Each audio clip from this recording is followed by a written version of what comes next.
Time. What to make of these cross currents? On the same day, you have Ben Carson announcing his support for Donald Trump. We have former Bush 43 Chief of Staff Andy Card with us right now. Andy, obviously it's sort of like the establishment in a way wrestling with itself over this. Do we, don't we? Do we get in bed with Donald Trump? Do we hold off doing that? Do we do everything in our power in states like Ohio and Florida to keep this running? What do you make of it all? Well, first of all, it's still a political process, and sometimes it doesn't look very pretty, and it's fallen into a trap right now. We're focused on the inside game. I do think that, Marco Rubio, I think he deserves to have a chance to win his home state. I'm kind of rooting for him to win his home state. The same thing with John Kasich. In terms of picking a president, we are picking a president, so I don't want people to be voting just to send a message or to, vote somebody off of reality TV show or something like that. But that's what they're doing, Andy. That's what they're doing, right? I mean, if you buy at face value what they're saying, I'll be between the lines.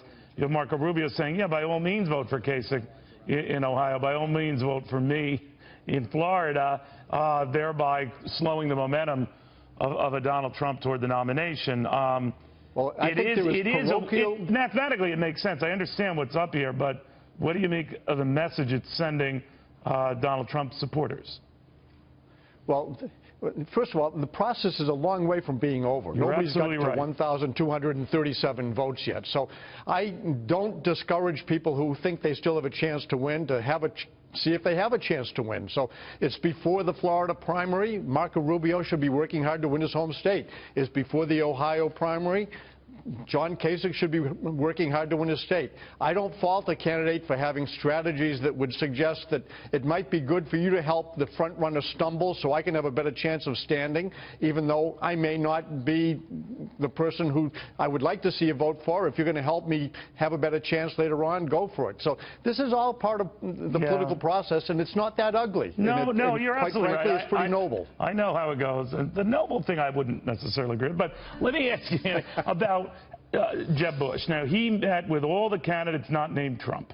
I don't know how much weight or cachet, let's say, his endorsement might hold in Florida if it came to that, but does he risk looking petulant by not even meeting with Trump? Oh, I'm not sure I would go that far. I mean, Donald Trump has said some pretty ugly things, not just about Jeb, but he said them about George W. Bush. And quite frankly, I'm offended by many of the things he said about President George W. Bush. And his rhetoric doesn't reflect reality, and it doesn't even reflect objectively on what smart people who were objective said about the Bush presidency. But look what he said about Ben Carson, and along comes Ben to endorse him today, only a couple of weeks after Chris Christie did that and the horrible stuff that they said about each other. Is it all politics in the end? And if that's the case, can you imagine Jeb Bush? Can you imagine Jeb Bush endorsing Donald Trump if he were the nominee?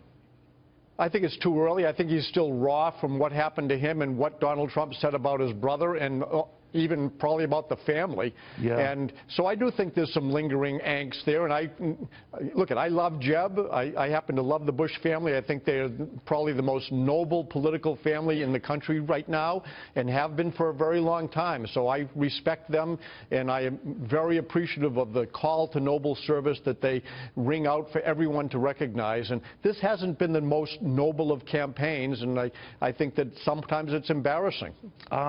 You're part of that evil establishment. You realize that?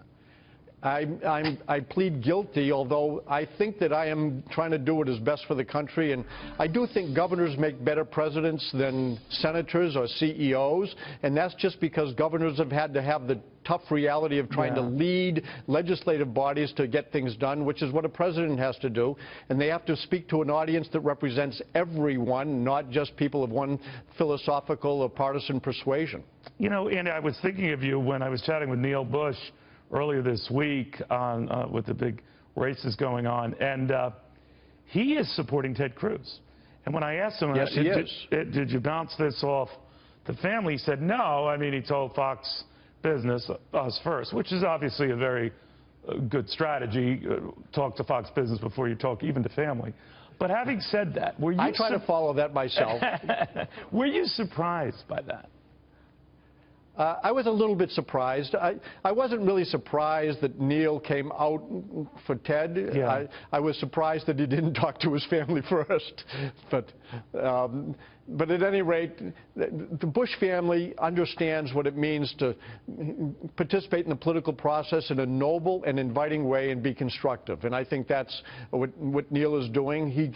The Bush family is not as, they don't have a great discipline within their family. You've got to do what we say, or you've got to do what we do. But they are wonderful at understanding the value of communications and love. And I guarantee what Neil did not diminish the love that anybody in the Bush family has for him. I thought he was taken out of the Thanksgiving dinner this year or something like that. Maybe not. No, not at all. Maybe not. If I can harken back to the view of the establishment again, I know I throw that term at you, but I do it out of respect for you because I think all sides agree that you're a pretty class act and an individual with enormous integrity. But that demeanor is going to be called on as we get closer to the convention, right?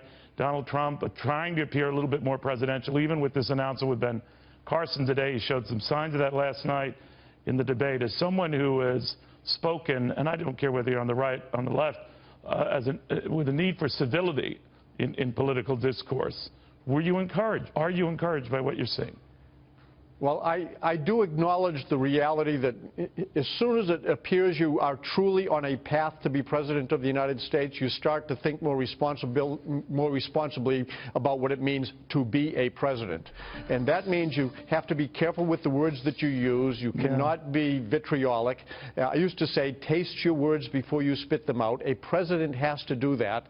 And I'm hoping that as Donald Trump comes to recognize that it might be a real thing happening, that he could be President of the United States, he exercises more prudence in how he discusses things. That doesn't mean he has to give up his grounding or not be candid, but just be prudent in how you use your words and think about how they're heard by people that don't really understand our system, and even people in the United States that may not recognize the real responsibility that a president has. I was privileged to work for 3 presidents in the White House.